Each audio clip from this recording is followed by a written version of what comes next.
Halo teman semua, apa kabar? Sudah lama kita nggak bahas-bahas lagi tentang NLP ya. Kita mau bahas lanjutan bedah buku ini, NLP The Path to Excellence, buku panduan NLP yang saya tulis, edisi terbaru tahun 2022 terbitnya ya. Dan teman-teman bisa mendapatkan buku-buku ini di Tokopedia karena kebanyakan dijual di sana. Kalau mau khusus edisi bertanda tangan bisa cari toko namanya The Riyandi Store ya. Oke, saya masih mau lanjutin tentang presuposisi NLP. Presuposisi NLP kali ini yang mau dibahas adalah presuposisi yang kalimatnya berbunyi we respect each person's model of the world. Seperti apa maksudnya? Yuk kita bahas di video kali ini.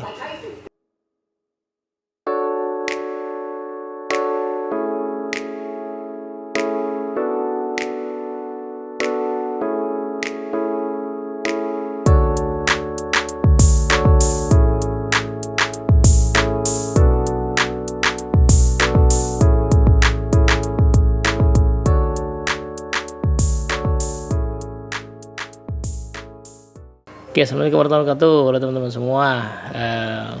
Presuposisi yang bunyinya we respect each person's model of the world ini salah satu yang krusial dan fundamental ya dalam NLP ya, terutama pada saat kita pakai NLP untuk berhubungan dengan orang lain.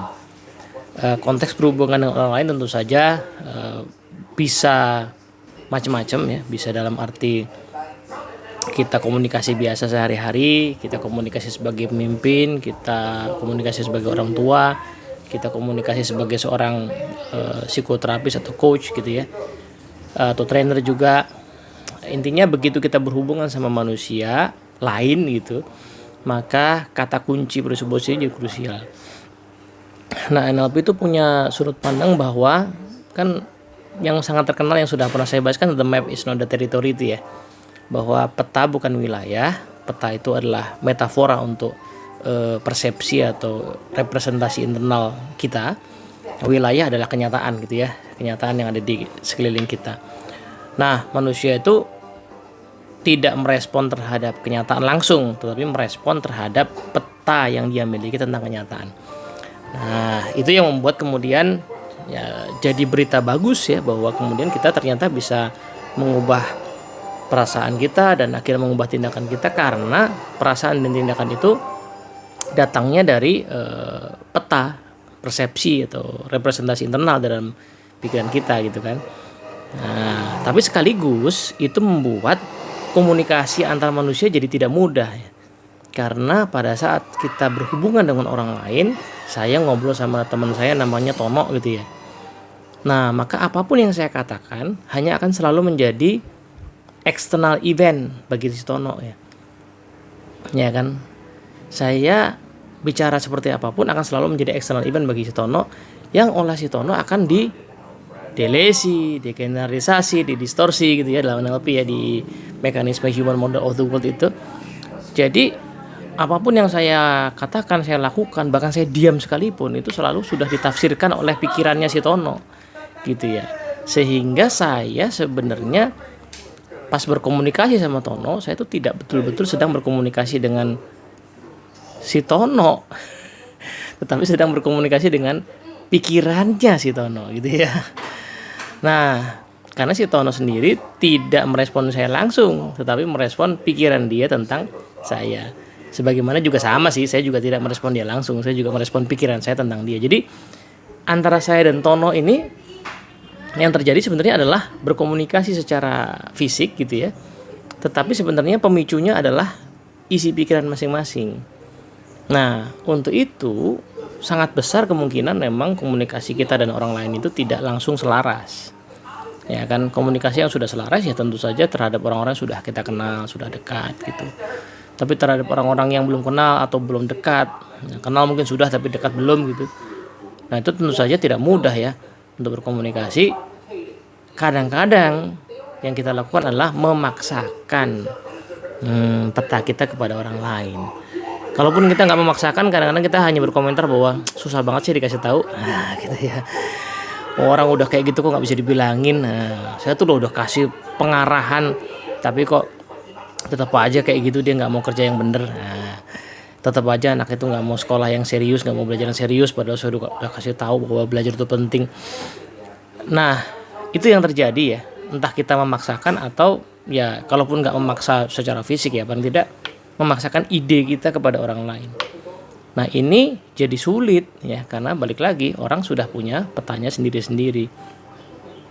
Maka dari itu NLP memahami, belajar dari para psikoterapis yang di model NLP, belajar dari Virginia Satir, Milton Erickson ya, bahwa sebenarnya yang lebih memungkinkan keberhasilan kita berkomunikasi kepada orang lain adalah ketika kita lebih dulu berusaha memahami petanya dia gitu ya, peta yang terjadi di dalam pikirannya. Nah, dan anyway, keseluruhan ilmu NLP yang ada kaitannya dengan komunikasi atau treatment terhadap orang lain itu adalah ilmu pertama-tama adalah tentang bagaimana memahami pola berpikir orang, ya kan? Sehingga setelah kita paham pola pikir orang, kita bisa menyelaraskan dengan pola pikir orang itu. Ambil contoh ya, yang sangat terkenal kan misalnya di NLP itu belajar bahwa struktur pikiran itu VAKOG kan, visual, auditory, kinestetik, olfaktori, gustatory gitu kan ya. Nah, dari teori itu ya, dari VAKOG itu, dari teori VAKOG itu kemudian di interpretasi ya, bahwa logikanya manusia itu sebenarnya berkomunikasi juga menggunakan struktur pikiran itu ya, VAKOG itu tadi, yang tercermin dari bentuk dari pilihan kata-katanya. Kalau orang sedang menggunakan visual, aspek visual dalam pikirannya, maka dia akan menggunakan kata-kata yang bernuansa visual. Kalau dia lagi pakai aspek auditorial dalam pikirannya, maka orang akan cenderung menggunakan kata-kata yang bernuansa auditorial dan seterusnya. Nah, maka dalam NLP proses untuk connect sama orang adalah pertama-tama mengenali, oh dia lagi pakai visual, ketangkap dari kata-katanya atau mungkin juga bahasa tubuhnya, maka saya pun akan menyesuaikan gaya komunikasi saya dengan gaya-gaya visual, dengan gaya-gaya auditorial, dengan gaya-gaya kinestetikal. Dalam NLP namanya pacing ya, proses untuk menyelaraskan diri, menyamakan pace terhadap orang lain. Itu akan lebih efektif atau lebih efisien bahkan juga ya, dibandingkan kita yang memaksakan. Nanti lebih detail mungkin pas kita someday bahas soal proses pacing ya. Tapi mungkin teman-teman yang sudah pernah belajar NLP kenal lah pendekatan NLP yang seperti itu. Nah, itu sebenarnya bukan saya tuh semata-mata pengen tanda kutip memanipulasi orang, karena dari pacing kan kita bisa leading ya. Tapi pertama-tama karena saya menghormati ya, menghargai apa yang menjadi kecenderungan berpikir orang lain. Loh, dia kecenderungan berpikirnya sedang pakai visual kok. Ya, saya hormatilah. Saya gunakan juga metode berkomunikasi yang memudahkan dia buat berpikir. Loh, dia lagi pakai kinestetik kok. Ya, kalau gitu saya sesuaikan. Saya hormati dengan menggunakan metode komunikasi yang juga kinestetik gitu kan. Nah, we respect each person model of the world tuh seperti itu gitu ya. Itu adalah dasar dari kita berkomunikasi ya, sehingga memungkinkan kita lebih mudah untuk menyelaraskan diri dengan orang lain gitu ya. Nah, karena kaidahnya tadi tuh, dari pacing baru kita bisa leading. Leading adalah sebuah kondisi ketika kita sudah bisa mengajak orang untuk memajukan memajukan proses komunikasi kita ke sebuah titik tertentu. Ya kan, saya main bujuk orang supaya mau kerja bareng saya, misalnya gitu ya. Saya mau bujuk orang supaya mau jadi karyawan saya, mau jadi tim saya mau bujuk orang supaya mau kerja sama-sama saya. Itu kan namanya proses leading ya, mengajak orang ke satu titik tertentu. Ya kan, atau yang masih jomblo lagi mau membujuk supaya mau jadi pasangannya gitu kan. Nah, itu datangnya dari proses pacing ya. Dalam bahasa umum mungkin PDKT atau pendekatan. Nah, tapi pendekatan ala NLP adalah pendekatan dengan pertama-tama memahami model dunianya seseorang, kemudian menyelaraskannya gitu ya. Dan itu tidak dilakukan semata-mata untuk manipulasi tadi supaya leading ya, tapi saya pertama-tama pengen paham dulu, saya pertama-tama pengen ngerti dulu, saya pertama-tama pengen menyelaraskan dulu dengan apa yang menjadi kecenderungan berpikir orang lain gitu. Nah, kira-kira gitu ya. Jadi proses di dalam NLP semuanya seperti itu ya. Kalau berhubungan dengan orang, pacing dulu ya. Dan pacing itu dasarnya adalah dengan menghargai apa yang menjadi kecenderungan berpikir orang. Nah, saya mungkin agak nyambung sedikit ya ke presuposisi berikutnya ya, yaitu person and behavior describe different phenomena. We are more than our behavior. Maksudnya berikutnya itu berikut yang saya tulis di buku ini ya. Sebenarnya nggak ada urutan bakunya kan. Nah, nyambung dengan we respect each person model of the world. Kadang-kadang itu tantangannya. Saya pengen paham orang lain, saya butuh memahami dia. Masalahnya saya sulit memahami dia karena mungkin ada sifat-sifat dia yang saya nggak suka ya. Ya kan, sifat-sifat dia yang saya nggak mudah menyelaraskan diri gitu ya. Ada cara dia berpikir, bertindak, tapi butuh nih, ya kan, butuh. Dia punya hobi beda, dia punya kesukaan beda gitu ya. Mungkin orang tua mau connect sama anaknya punya hobi beda ya. Anaknya suka K-pop, orang tuanya sukanya dangdut misalnya gitu kan. Nah kan agak susah tuh buat memahami model dunianya kan. Nah salah satu presuposisi lain yang memungkinkan kita mungkin agak lebih terbuka memahami orang adalah sebenarnya presuposisi yang barusan saya sebutkan itu, yaitu orang dan perilakunya itu merupakan dua fenomena yang berbeda. Fenomena itu penampakannya, dua hal yang berbeda lah sederhananya gitu ya. We are more than our behavior. Kita tuh lebih dari perilaku kita. Maksudnya gini dalam konteks komunikasi ya. Saya mungkin tidak suka K-pop misalnya ya. K-pop beda sama drakor ya. K-pop tuh mungkin yang lebih ke arah yang kayak apa, penyanyi-penyanyinya gitu ya. Saya mungkin nggak suka karena misalnya ya cowok kok pakai lipstik misalnya gitu ya. Nah, seringkali saya kemudian menempelkan, ini proses distorsi dalam pikiran kita. Saya menempelkan ketidaksukaan saya pada si K-pop kepada orang yang menyukainya gitu. Saya jadi malas gitu ya ngobrol sama orang yang menyukainya karena saya tempelkan itu, ada distorsi di situ. Nah, ini membuat komunikasi saya jadi susah. Ya kan? Padahal kalau direnungkan lebih dalam, orang yang tadi ya kita tidak sukai karena dia punya satu fitur dalam dirinya yang tidak kita senangi, dia kan pasti lebih daripada fitur itu. Ya kan, seseorang yang senang rokok misalnya, saya nggak suka dengan perokok atau saya nggak suka merokok, tapi dia kan lebih dari perokok ya. Dia kan punya sisi-sisi lain yang mungkin bisa saya sukai, mungkin saya bisa ketemu kesukaan di situ gitu. Orang yang tidak suka dengan orang yang suka dengan K-pop tadi, which saya nggak suka, tapi kan dia punya sisi-sisi lain yang mungkin kita bisa sukai. We are more than our behavior. Kita tuh lebih daripada sekedar satu atau dua perilaku kita. Kita pasti punya kelebihan, punya kekurangan. Nah, kelebihan kita itu tidak semata-mata membuat kita sempurna, karena pasti ada kekurangannya. Tapi sebaliknya juga kekurangan kita tidak semata-mata menjadikan kita buruk seluruhnya, karena sebenarnya pasti ada sisi-sisi baiknya. Nah, orang lain tuh kayak gitu juga. Ya, maka salah satu cara ya untuk bisa memahami model dunia orang lain adalah dengan memisahkan antara dia dengan perilakunya. Bahwa dia itu lebih dari perilaku satu atau dua yang kita kenali. Bahasa mudahnya bagaimana? Dalam rangka saya respect model dunianya dia, maka saya perlu mencari tahu sisi-sisi lain dari dirinya.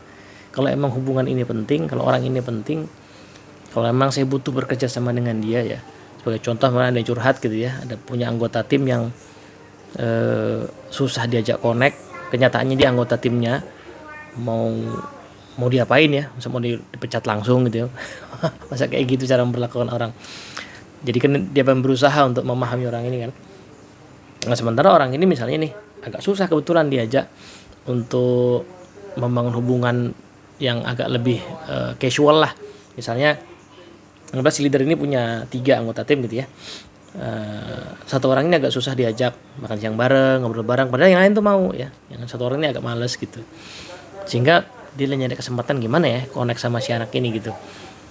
Nah, kalau hanya dilihat sisi, wah si anak ini nggak mau diajak mingle nih, nggak mau diajak ngobrol nih, dia juga jarang ngobrol sama yang lain, ya mungkin agak sulit, ya kan, untuk merespek model dunianya dia. Maka kalau mau ya harus melihat bahwa perilaku dia yang tidak suka tadi diajak macam-macam tadi mungkin harus dilepaskan dari dirinya, bahwa dirinya itu lebih dari perilaku itu. Dirinya pasti punya sisi-sisi lain yang mungkin saya akan bisa hargai gitu. Nah, dengan cara itulah kemudian kita bisa mungkin akan menemukan aspek-aspek dalam diri orang yang membuat kita bisa lebih menghargainya, ya, sehingga dia juga akhirnya bisa ketemulah titik temu dengan kesukaan kita. Nah, kira-kira gitu ya sambungannya dua presuposisi tadi. Meskipun presuposisi yang kedua yang we are more than our behavior itu bisa dimaknai lebih luas ya. Dalam konteks terapi, coaching misalnya, presuposisi ini memungkinkan kita untuk melihat diri kita lebih daripada problem-problem yang kita alami. Ya, konteksnya terapi lah misalnya. Orang yang ngalamin depresi misalnya, itu ya perlu melihat bahwa dia itu sedang depresi, iya, tetapi dia itu lebih dari sekedar orang yang sedang depresi loh. Dia itu masih punya potensi luas loh, banyak loh, ya kan. Nah, itu yang kemudian memungkinkan orang kemudian bisa geser ya dari kondisi yang tidak berdaya menjadi berdaya karena melihat dirinya lebih dari 1-2 perilaku. Dalam konteks yang lebih mendalam lagi, saya pikir ini presuposisi yang sangat penting untuk membuat kita bisa move on ketika kita mengalami kondisi jatuh. Jatuh itu macam-macam, jatuh karena gagal, jatuh karena mungkin kita memang melakukan kesalahan gitu ya. Manusia kan tempatnya salah dan lupa ya. Kadang manusia melakukan kesalahan yang tidak mudah untuk keluar dari kesalahan itu. Nah, ketika berhasil keluar, kadang-kadang orang tuh menganggap remeh dirinya, menganggap rendah dirinya gitu ya. Salah satu titik pijak utama untuk bisa move on atau bangkit ya, rebound lagi adalah dengan melihat aku nih lebih daripada perilakuku kemarin. Ya, perilaku kemarin itu salah misalnya gitu, atau kurang atau gagal, tapi aku sebenarnya lebih dari itu, bahwa aku tuh masih dikasih hidup, masih dikasih kesempatan, berarti aku tuh masih lebih dari itu, maka belum tahu apa yang bisa terjadi di masa depan. Keputusanku lah untuk memulai apa yang akan terjadi di masa depan, karena aku lebih daripada itu semua. Poin terakhir, saya ingat satu kalimat dari guru saya, Pak Michael Hall ya, salah satu guru saya itu pada saat saya belajar coaching sama beliau dulu.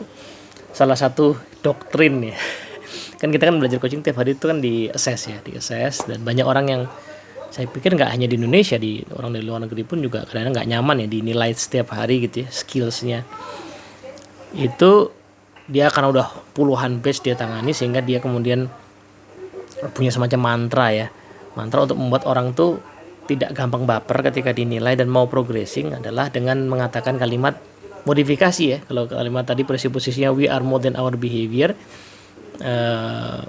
kalimatnya Pak Ahul bilang you are more than your score ya, atau I am more than my score. Jadi berapapun nilai yang awal-awal pasti jelek dulu ya saya dapat, tapi saya itu sebenarnya lebih dari angka-angka itu. Saya itu lebih dari sebadas skor yang saya dapat, sehingga ya jangan khawatir ya, latihan aja terus, move on, belajar terus, latihan terus, sehingga saya akan mencapai satu titik yang disebut sebagai kompeten.